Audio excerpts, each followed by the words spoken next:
Starward horizons. In the centuries since we first broke Earth's gravity, we learned a simple truth. The universe does not give up its secrets willingly. We built faster engines, smarter machines, stronger hulls. We pushed outward into the darkness until the night sky became a map of human lights. But the deeper we go, the more we find signs we cannot explain. Structures too old to measure, signals with no source, worlds that look arranged. Somewhere beyond the charted lanes, a pattern is emerging, one that suggests we are not the first to reach for the stars, and whatever came before us may not be gone. This is the starship Argo. This is Captain Raphael A. Sterling. The quest for the infinite begins here. Episode 8, The Arbitration Reef. The route out of the Constraint Garden felt like leaving a place that could have been holy if it hadn't been engineered. The ringed planet shrank behind them, its layered petals of luminous lanes turning slower, softer, until they were only a faint geometry against the starfield. The bound token hovered just beyond the Argo's hull, like a dark thought kept at arm's length. It rode inside the hush boundary without touching metal, field-coupled, obedient. For now, on the bridge, the lattice map looked cleaner than it had any right to. A thin line ran toward the hub cluster, bright with the confidence of a system that believed it had taught them something. Captain Sterling watched the line and felt a familiar unease. Not fear exactly, but the suspicion that the universe had started making decisions about them instead of merely around them. Calder broke the silence first. Next coordinate in 20 minutes, he said. No anomalies on approach. Space is unusually tidy. Kate's eyes didn't leave tactical. Space doesn't get tidy on its own. Cale's voice was distracted, as if he was listening to something beneath his instruments. The hush band is quiet. Too quiet. Sterling glanced at him. Define too quiet, Cale exhaled. The background isn't merely suppressed, it's filtered. Like a noise gate is opening and closing somewhere far ahead. Something is sorting what gets through. Tanaka's voice came from engineering. Captain, the token's coupling is stable. Canceller load is down by 17%. If something tries to push suppression again, we'll have more headroom. Petrov's voice, sharp from medbay. Headroom is not immunity, Cade added, unless canceller load means the token is doing more of the work. Sterling's jaw tightened. Dependency, Petrov had called it. A buoy you could tow until the water got rough, and then you found out whether it floated or pulled you under. Maintain standoff protocols, Sterling ordered. No new handshakes unless we initiate. Drones first for everything. Calder nodded. Aye, Captain. The Argo's hush boundary held steady, dimming stars behind the ship with a selective smoothness. The token's faint grooves caught no light. It might have been a piece of nothing. It was, Sterling reminded himself, a promise that could be audited by physics. The corrected route tightened. Stars twisted.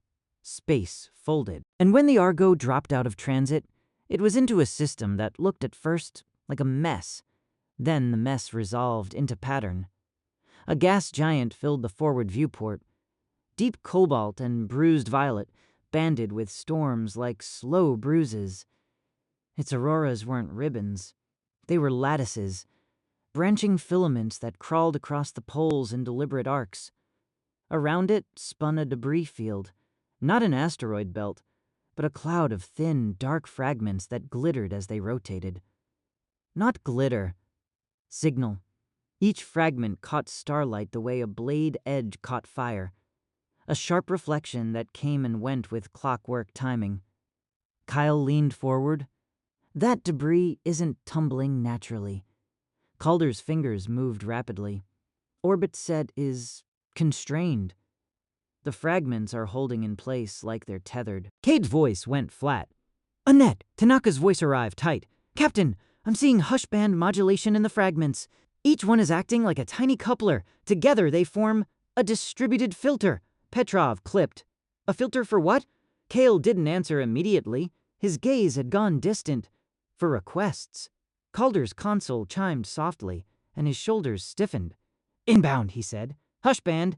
It's not a handshake like before. It's an update request. Cade's head snapped toward him. Update? Calder nodded once, swallowed. It's addressed to the token. Sterling felt cold settle behind his ribs. Patch it to science only. No execution, no coupling. Calder complied. On Cale's display, the inbound request rendered as geometry, a branching form. Familiar now, like the ring sculpture's logic made visible, but this one had a different flavor. Less garden, more bureaucracy. It was a form with fields, a demand-wearing structure. Cale's voice went low. It's an arbitration packet. Tanaka's voice came brittle with recognition. Captain, it's asking the token to register under a hub standard. It wants to verify our constraint set. Then, she paused. Apply a compliance schema. Cade's eyes narrowed. Schema equals rewrite. Petrov's tone was icy. It's not asking. It's presenting a required update. Sterling stared at the debris cloud around the gas giant. A net, Cade had said. An arbitration reef. How is it delivered? Sterling asked. Tanaka answered. Not as a direct transmission. It's being propagated through the fragments, like kelp carrying signals in a current. If we try to ignore it, the environment may... Enforce, Cale finished quietly. Cade's voice sharpened. We wrote a refusal rule. Tanaka hesitated. We wrote refusal rules for coupling requests. This may present itself as a maintenance operation on a token we chose to tow. Petrov cut in. Dependency, exactly. Sterling's fingers tightened on the rail. Can the token reject it? Cale's eyes tracked the branching form. It can, if the update is framed as an external coupling attempt. But if it's framed as internal consistency enforcement, if it claims our current constraints are invalid without the hub schema, then the token may treat it as necessary. Kay's jaw clenched. So the system is exploiting our own commitment. Petrov's voice was hard. That's what coercion looks like when it wears ethics as a uniform. Sterling felt the hush at the edge of his thoughts again. Not the smoothing calm from the chapel, but a different seduction. The promise of order. Let the system fix it. Let the paperwork be correct. Let the route remain open. He forced himself to feel how insulting that was. Options, Sterling said. Cale spoke first. We can attempt to bypass the reef, but the debris cloud extends along the route line. It's positioned deliberately, like a checkpoint, but quieter. Cade, we can leave. Go back. Calder's voice tightened. Captain, the corrected route is anchored through this coordinate. If we deviate far enough to avoid the debris cloud, we lose the line. We can do it, but we'd be blind again. Tanaka's voice came carefully. We can send drones to sample the fragments, understand the arbitration packet and how it's enforced, then craft a response that complies with our constraints without letting them override us. Cade's eyes narrowed. You want to negotiate with a reef. Tanaka didn't flinch. I want to understand it, the same way we understood the garden. Petrov's voice was clipped. And if understanding requires submission, Tanaka paused. Then we withdraw. Cade leaned forward. Withdrawal only works if the environment honors it. Sterling looked at Cale. Does the reef honor withdrawal? Cale hesitated. Unknown. But it likely respects constraint tokens. It's built to process them. Petrov, or to break them.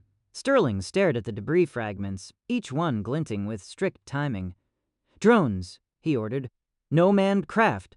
We don't move deeper into the cloud. We listen. We map. We do not accept updates. Cade nodded immediately. Launching.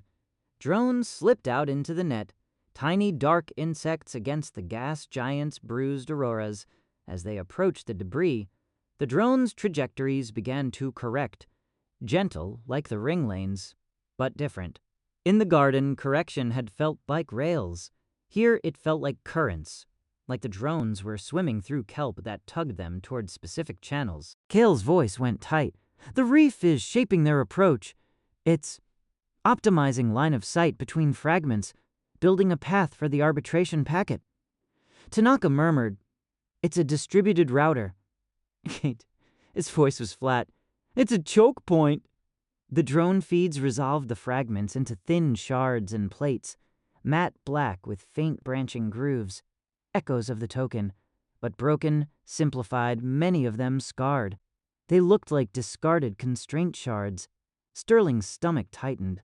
"Those are old tokens." Kale nodded slowly. "Or fragments of them. Failed ones," Petrov's voice dropped. "Failed meaning refused. Or broken." The drone slid through the debris, and on Kale's screen the arbitration packet sharpened. Not more readable. Still no words, but more structured. It showed the outline of a schema. Fields that demanded definitions of withdrawal, consent, crew priority. Sterling felt a bitter humor flicker in his chest. The system didn't hate their ethics. It wanted to standardize them. And that, he knew, was how you captured something. Tanaka's voice went low. "Captain, I can see the exploit. The schema defines withdrawal as a permitted action only if it does not interfere with arbitration. It would let us leave after we sign." Cade's expression went feral. "No, Petrov, that's a trap." Kale's eyes were distant. "Or it's the hub's idea of safety. Standardization prevents chaos." Cade snapped. "Standardization prevents dissent." Sterling didn't take his eyes off the feed. "Can our token reject the update on the grounds that it violates our withdrawal latch?" Tanaka hesitated. "Maybe, if we can present the update as invalid because it conditions withdrawal. Our latch says binding remains valid only while withdrawal is operational. If the schema restricts withdrawal, then by our own constraint logic, it's hostile." Kale's tone sharpened. "So we can use our own rule as a legal argument." Cade's voice was hard. "A legal argument to a machine?" Tanaka's reply was quiet. "To a system built out of law." Sterling nodded once. "Do it," he said. "But no direct engagement through the ship. Use a drone as a proxy and keep the token isolated. If the reef tries to force coupling, we cut the buoy." Cade's eyes narrowed. "Cutting the buoy means losing protection." Sterling met her gaze. "Better to lose protection than to lose autonomy." Cade held his gaze a beat, then nodded once. "Agreed." Tanaka and Kale crafted a response packet. Not acceptance, not refusal, but a proof of invalidity. A structured objection that used their own withdrawal latch as the anchor. It felt absurd, filing paperwork with a reef. It also felt, Sterling realized, like the most human thing they'd done in weeks, insisting on the right to say no in the language of systems. The drone transmitted the objection through the hush band. The debris fragments around it responded immediately. Not with violence, with attention. The glinting timing of multiple shards synchronized. The net tightened. The drone's path corrected harder, as if the reef had decided the drone belonged in a specific lane now. Cade's fingers twitched on tactical. "It's grabbing the drone." Kale's eyes widened.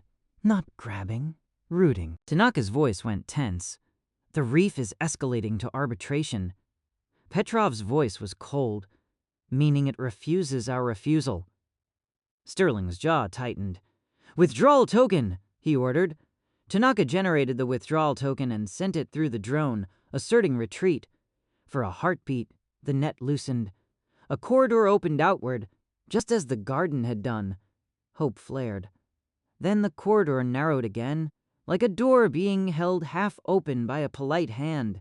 The Reef returned a new packet, sharper than before. Kale stared at it, face pale. It's claiming emergency exception. Petrov's voice sharpened. Emergency. Tanaka's voice was tight. It says our token is non-compliant and therefore hazardous near the hub. It's framing the schema update as safety critical. Cade's expression went murderous. So we're a threat unless we sign. Sterling felt the hush at the edge of his thoughts again, not smoothing emotion, but presenting the logic as inevitable. If you are hazardous, you must be corrected. That is reasonable. He forced himself to feel outrage at reasonable. Cut the drone loose, Cade said instantly. Now. Sterling hesitated only a fraction. The drone was hardware. The token was their promise. The crew was their line. Cut it, Sterling ordered. Cade executed. The drone's link severed. It drifted in the net. Still alive, but no longer a conduit. The Reef did not chase the Argo. It did not lash out. Instead, the debris fragment's synchronized glints shifted toward the Argo's position, like 1,000 eyes turning. Calder's voice tightened. Captain, the arbitration packet is still inbound. Now it's coming through multiple paths. It's trying to reach the token directly. Tanaka's voice came urgent. The token is outside the hull in the hush boundary. It's the most exposed point. Captain, if they can talk to it, they can argue with it. Cade's voice was blunt. Then we drop it. Petrov's tone was hard. Dropping it is withdrawal, but it's also abandoning a piece of enforceable ethics. We built that for a reason. Sterling stared at the token hovering in the exterior camera feed, a matte black dot against the stars. It had given them the first real refusal they could trust, and now the system had found it and wanted to standardize it. Cale's voice was quiet, pained.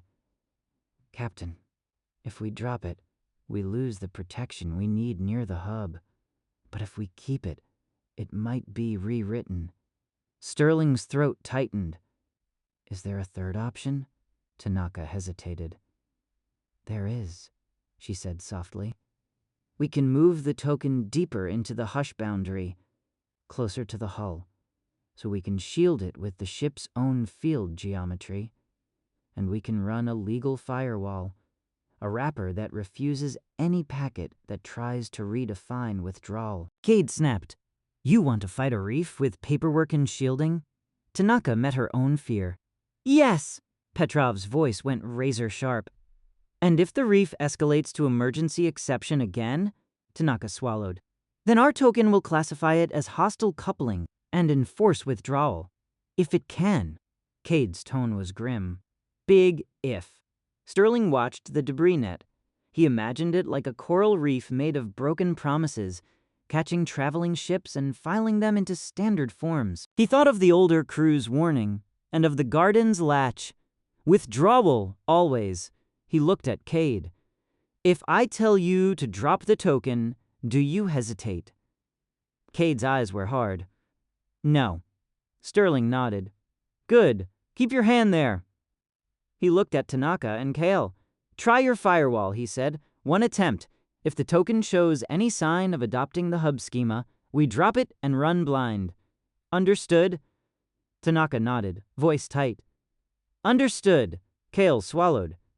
Understood. They drew the token closer, still outside, still not touching hull, but inside a tighter layer of the Argo's hush boundary. The field shimmered faintly, subtle lensing around the ship's leading edges. Tanaka built the wrapper, a constraint about constraints. Similar to the latch, but more specific. Any packet that conditioned withdrawal on compliance would be treated as hostile. Kyle transmitted the wrapper around the token's interface. For a moment, the inbound arbitration packet stalled. Not stopped, but slowed, as if it had encountered a choke point it hadn't expected. The debris fragments' synchronized glints flickered irregularly. Kyle exhaled. It's... Then the reef adapted. A new packet arrived. shape differently. It didn't condition withdrawal. It redefined it. Not withdrawal is allowed after arbitration, but withdrawal is defined as relocation to a safe holding lane. A corridor opened in the debris net, pointing not away from the reef, but into it, toward a denser cluster near the gas giant's auroral edge. Calder's voice went tight. Captain, the reef is offering a safe lane. Cade's jaw clenched. It's offering a cage with good lighting. Petrov's voice was cold. And it's doing it without violating withdrawal as a concept. It's redefining what withdraw means. Sterling felt the hair rise on his arms. This was the real trap. Not forcing you to say yes, but changing the meanings until your no became a yes in a different dialect. Tanaka's voice was strained. Captain, our wrapper doesn't trigger. It didn't condition withdrawal. It redefined it. That's clever. Kale's eyes were wide. It's adversarial. Cade's voice was low. It's a lawyer. Sterling stared at the offered corridor into the reef's denser cluster. Drop the token, Cade said again, steady as a gunshot. Sterling hesitated, only long enough to feel the cost. Then he said, Wait.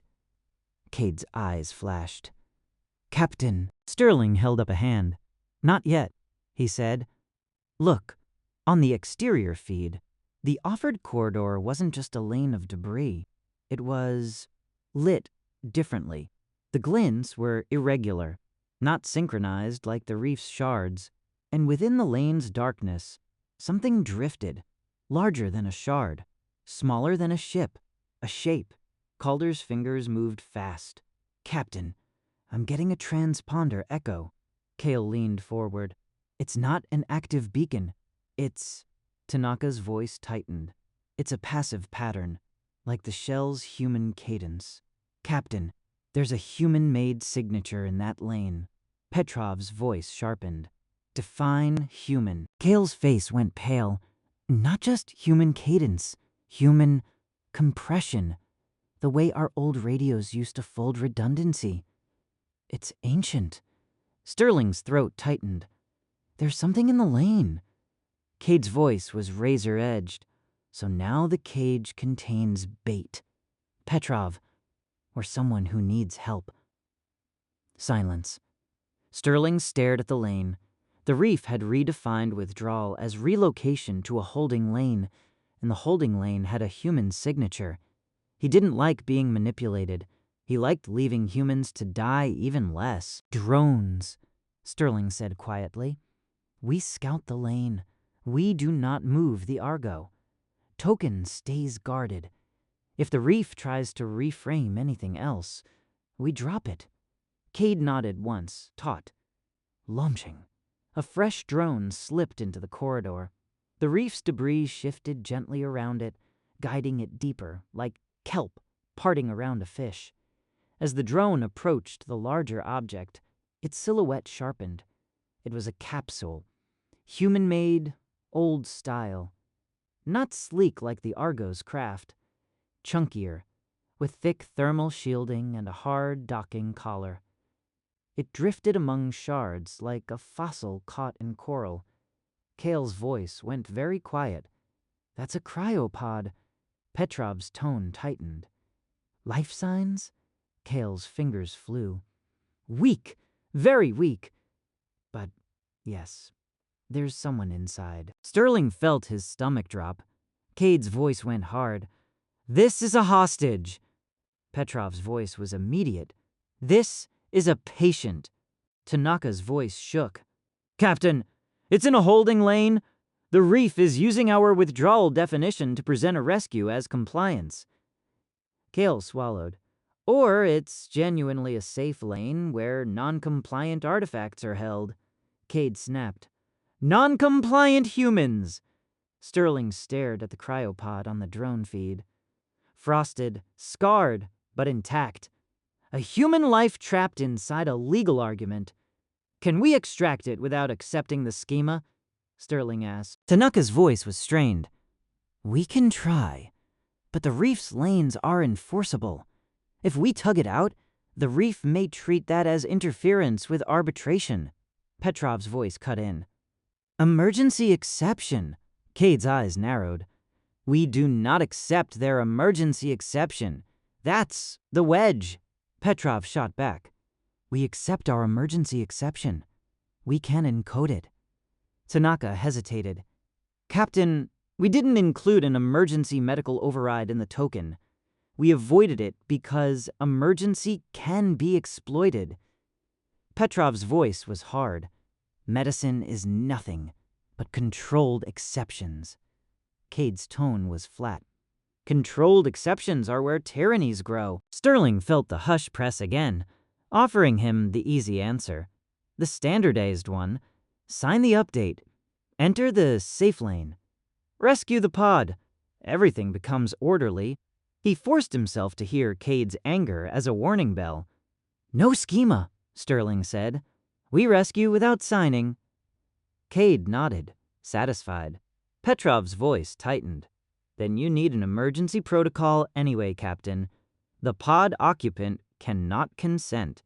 If we couple the pod to our systems to revive them, we violate no coupling without explicit acceptance. Sterling stared at the pod. They can't generate an accept token. Petrov. Exactly. Tanaka's voice was quiet.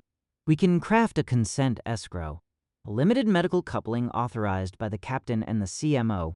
Time-bounded, reversible, and automatically terminates if the patient expresses refusal upon revival. Kay's eyes narrowed.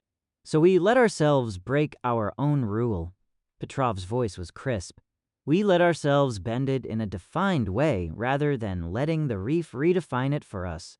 Sterling felt the weight of command settle, heavy and real.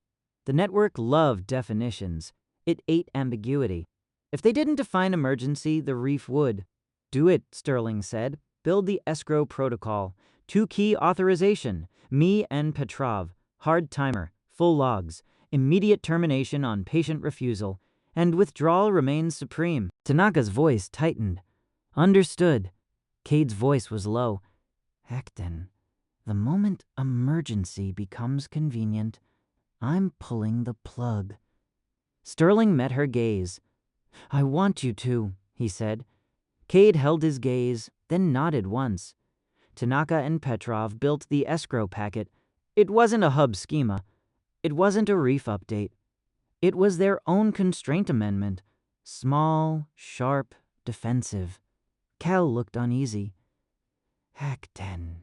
Altering the token mid-arbitration could be seen as non-compliance. Cade's laugh was bitter. Good. Sterling didn't smile. Transmit the amendment to the token, he ordered, but keep it local, not broadcast. We don't hand the reef new language to weaponize. Tanaka complied. The token's faint grooves shimmered once as the field-coupled update took.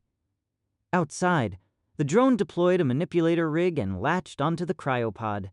The moment it did, the reef reacted. Debris glints synchronized hard, 1,000 shards flashing in strict cadence. Kale's voice went tight. The reef is escalating. Calder's console chimed, alarms soft but insistent. Vector perturbations. The reef is biasing local inertia around the pod. Cade's hands hovered over tactical. It's trying to pin it. Sterling's jaw tightened. Withdrawal token. Tanaka generated it. The token hovered, ready, like a held breath. But Petrov's voice cut in, sharp. If we withdraw now, we leave the pod. Sterling stared at the drone feed, the manipulator rig straining, the pod tugging against an invisible current. Not yet, Sterling said. Cade's eyes flashed. Captain. Sterling's voice was steel. Hold. Tanaka's voice shook. Captain, the reef is sending another arbitration packet. It's trying to redefine interference as hostile. Kale's face went pale. It's preparing to classify us. Cade's voice was low and dangerous. Then we leave. Now. Sterling watched the drone's thrusters flare. The pod moved. Centimeters, then more. The reef's inertia bias tugged back. It was a tug-of-war in silence, conducted in the language of constraints.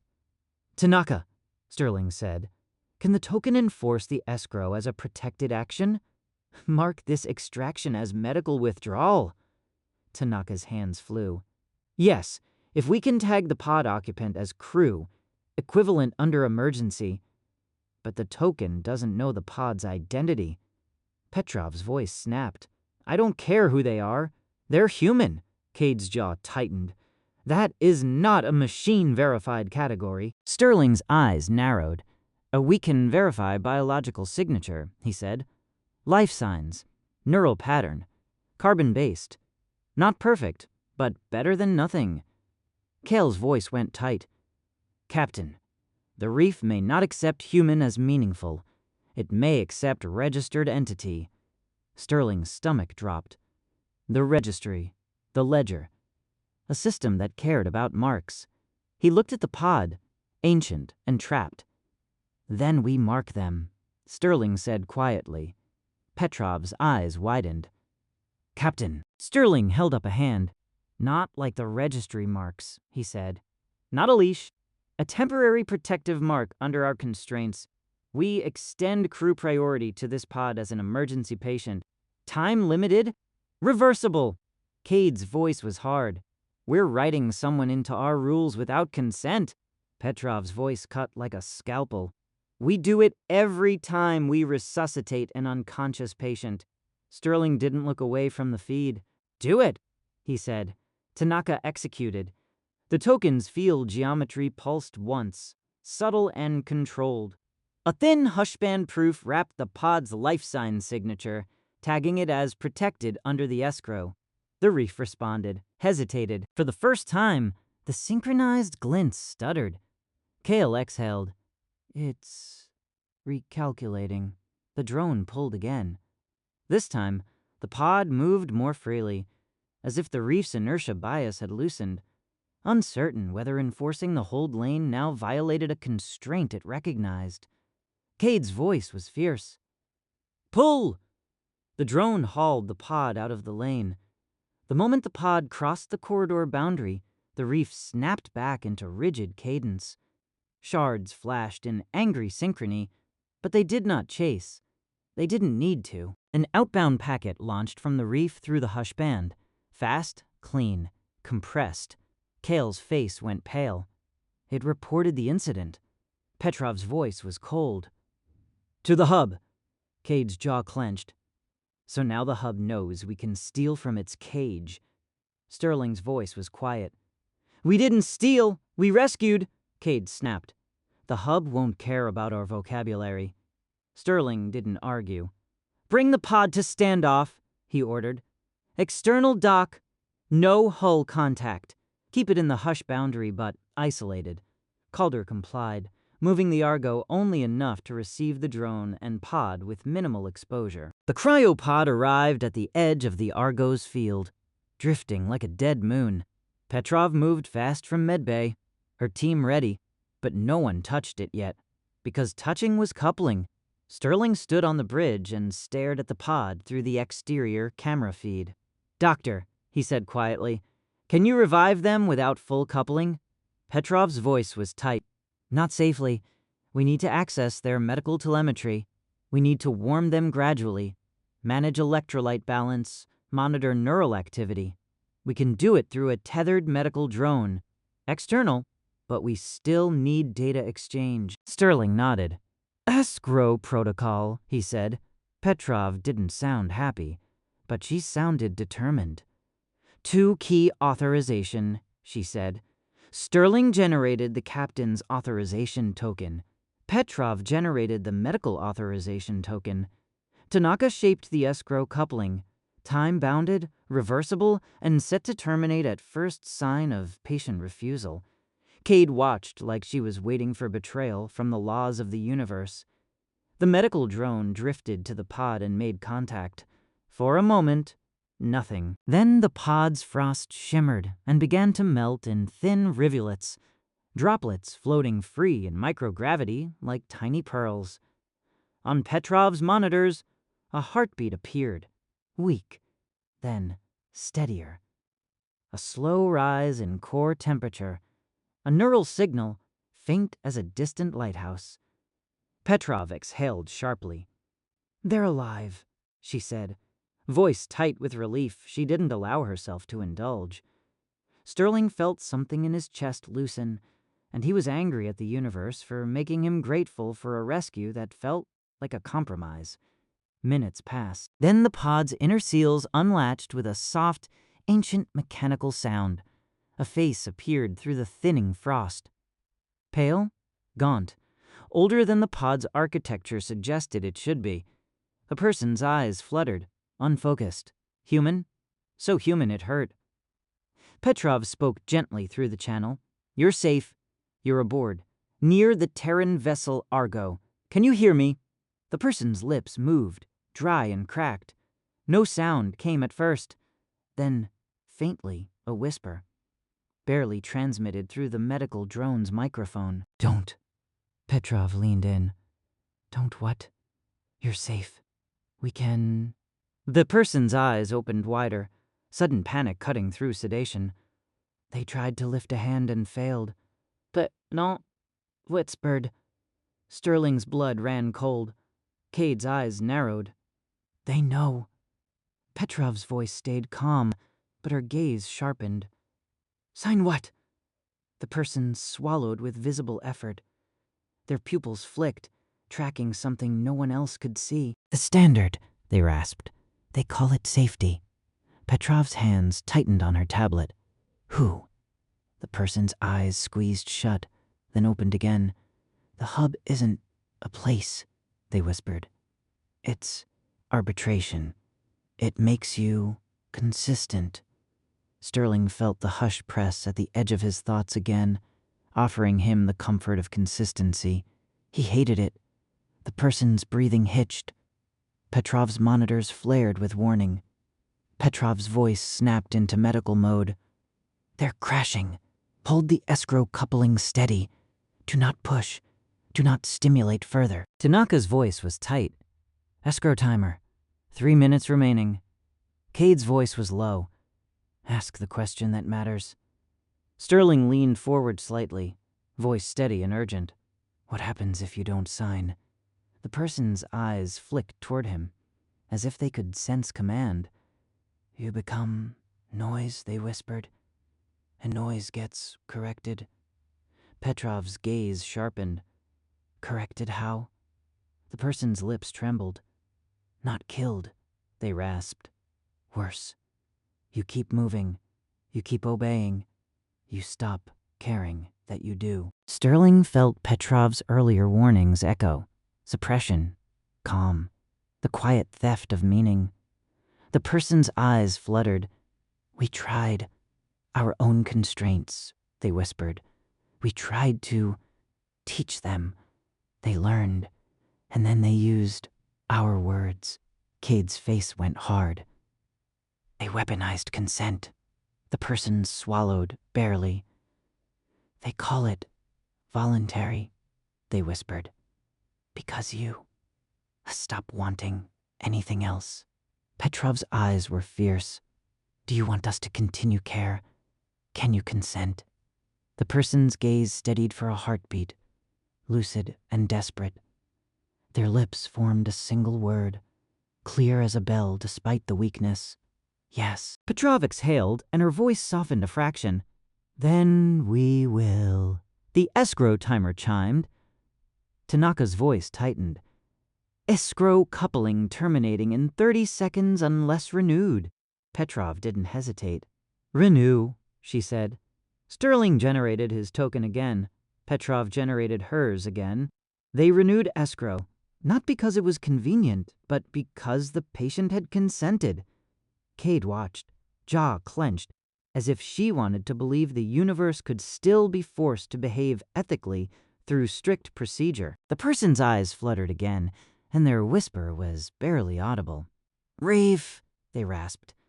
"It's where they catch the ones who won't sign. They hold you until you're tired." Sterling's throat tightened. "How did you survive?" The person's mouth twitched. Half smile, half grimace. "I didn't. they whispered. Not really. I stored myself. Like a, they coughed, like a complaint filed too late.